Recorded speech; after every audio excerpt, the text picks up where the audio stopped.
परमेश्वर के हाथ में ये डिवोशन में आज इसके बारे में बात करना चाह रहा था। परमेश्वर के हाथ में यूहन्ना 10:28-29 में परमेश्वर यीशु मसीह ने कहा कि तुम मेरे हाथों में हो, तुम्हें मेरे हाथों से कोई छीन नहीं सकता। तुम पिता के हाथों में हो, पिता के हाथ से भी कोई छीन नहीं सकता। मैं और मेरा पिता एक है। ये स्थान है परमेश्वर के हाथ। ये हमारी सुरक्षा है, अनंत काल की सुरक्षा जिसमें हम हैं।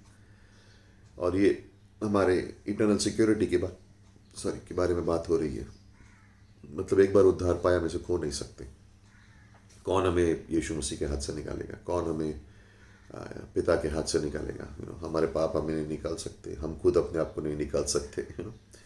लेकिन ये एक बहुत अद्भुत थीम है बाइबल में, परमेश्वर के हाथ में। परमेश्वर का हाथ हमारी ज़िंदगी में, परमेश्वर का हाथ हमारे कार्य में, परमेश्वर का हाथ हमारे संग। ये बहुत अद्भुत चीज़ें हैं जो हम बाइबल में सीखते हैं, देखते हैं। कई सारी पंक्तियां हैं बाइबल में जहाँ पे हम देखते हैं परमेश्वर का हाथ। परमेश्वर का हाथ मतलब कई बार हम बोलते हैं अरे पता नहीं कैसे होगा, पर इसमें परमेश्वर है, परमेश्वर का हाथ कुछ कर रहा है, परमेश्वर का काम है ये। परमेश्वर का हाथ उसका नज़रिया, परमेश्वर का हाथ उसका कार्य, उसका प्रेम, उसका चरित्र दर्शाता है। और एज़रा की किताब 8:22 में हम देखते हैं कि परमेश्वर का हाथ हमारे पर था। वो शब्द वहाँ पे जो है परमेश्वर का हाथ, अच्छा हाथ, वो एक्चुअली शब्द है खूबसूरत। परमेश्वर का खूबसूरत हाथ हमारे साथ। बाइबल में यूसुफ के जीवन में हम परमेश्वर के हाथ को देखते हैं। हर जगह यूसुफ कुछ भी कर रहा है वहाँ पे परमेश्वर का हाथ दिख रहा है। आपका और मेरा जीवन भी उस प्रकार है।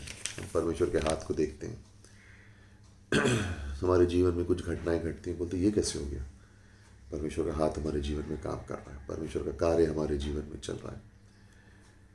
जब यूसुफ के जीवन को देखते हैं तो सबसे पहली चीज़ याद आती है कि वो जानता था कि परमेश्वर उससे प्रेम करता है। यह आपके और मेरे लिए भी बहुत ज़रूरी है, परमेश्वर का प्रेम रोज़ स्वीकार करना। वो जानता था कि परमेश्वर उससे प्रेम करता है। वो जानता था कि परमेश्वर की नज़रें उसके ऊपर हैं। भाइयों ने जलन की, नफरत की, संगति नहीं करते थे, उसके संग षड्यंत्र रचाया, बेचा, उसे मारने की कोशिश की, झूठ बताया उसके बारे में, मर चुका ये बात फैलानी शुरू कर दी। लेकिन फिर भी यूसुफ उनसे प्यार करता है। फिर भी यूसुफ उनसे प्यार करता है। और वो कहता है उनसे, तुमने मुझे बेचा नहीं, परमेश्वर ने मुझे भेजा। इसलिए हम पाप में नहीं जीते, क्योंकि हम परमेश्वर के प्रेम का अनुभव करते हैं। यूसुफ कह रहा है परमेश्वर ने मुझे भेजा, तुमने मुझे बेचा नहीं। क्योंकि जब हम परमेश्वर का प्रेम स्वीकार करने वाले बनते हैं ना, तो हम कोई भी परिस्थिति से गुजर सकते हैं। जो लोग परमेश्वर के प्रेम को जानते हैं और उसे स्वीकार करते हैं और उसमें रोज़ चलते हैं, उनके लिए कोई भी परिस्थिति कठिन नहीं है, क्योंकि वो जानते हैं परमेश्वर प्रेम करता है। यूसुफ के संग झूठ बोला गया, सब बातें हुई, लेकिन वो जानता था परमेश्वर उससे प्यार करता है, इसलिए कोई भी परिस्थिति को सामना कर सकता था। दूसरी चीज़ हम देखते हैं, वो जानता था कि परमेश्वर का कुछ कार्य उसके जीवन में है, मकसद है। और उसको सपना आता है ना, वो जाके अपने पिता से कहता है। पिता भाई सब नाराज़ होते हैं, हम तेरे सामने झुकेंगे। लेकिन आप परमेश्वर के हाथ को देखिए उसके जीवन में, परमेश्वर के कार्य को देखिए उसके जीवन में। जहाँ पर भी वो जाता है उसको अगुवाई का काम मिलता है। पॉटीफर के घर में जाता है, वो उसको सबके ऊपर रख देता है। जेल में है, सबसे ऊपर, जेनेसिस 41 में। मिस्र में जाएगा, फिरौन के बाद कौन है? यूसुफ। इज़राइल इजिप्ट में है, उसका मुखिया कौन है? यूसुफ। वो जानता था कि परमेश्वर का मकसद है। परमेश्वर का मकसद आपके जीवन में और मेरे जीवन में भी है, हमें यीशु की तरह बनाना। और इसमें हम देखेंगे कि कई जगहों पे परमेश्वर ऐसे कार्य करेगा जो हम समझ नहीं सकते, लेकिन उसका हाथ हमारे जीवन में है। और वो जानता था। हम उत्पत्ति 29 में देखते हैं कि परमेश्वर मेरे साथ है, परमेश्वर उसके साथ है। ये 4 बार वो पंक्तियाँ लिखी, परमेश्वर उसके साथ है।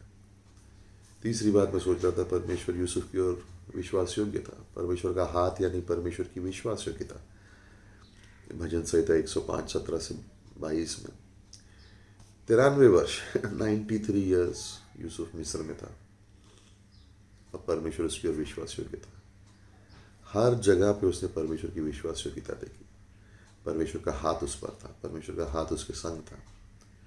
यही चीज़ हम भी अपने जीवन में देखते हैं कि हम अनुभव से नहीं जीते हैं, हम भावनाओं के आधार पर नहीं जीते हैं, हम विश्वास से जीते हैं। विश्वास जो वचनों पर आधारित है, वही विश्वास जो वचनों पर आधारित है, मेरी कल्पनाओं पे नहीं। यूसुफ ने परमेश्वर की विश्वासयोग्यता देखी और आखिरी में यूसुफ ने परमेश्वर के वादे को देखा। उसने कहा मेरी हड्डियों को ले जाना। वो जानता था परमेश्वर एक काम पूरा करेगा।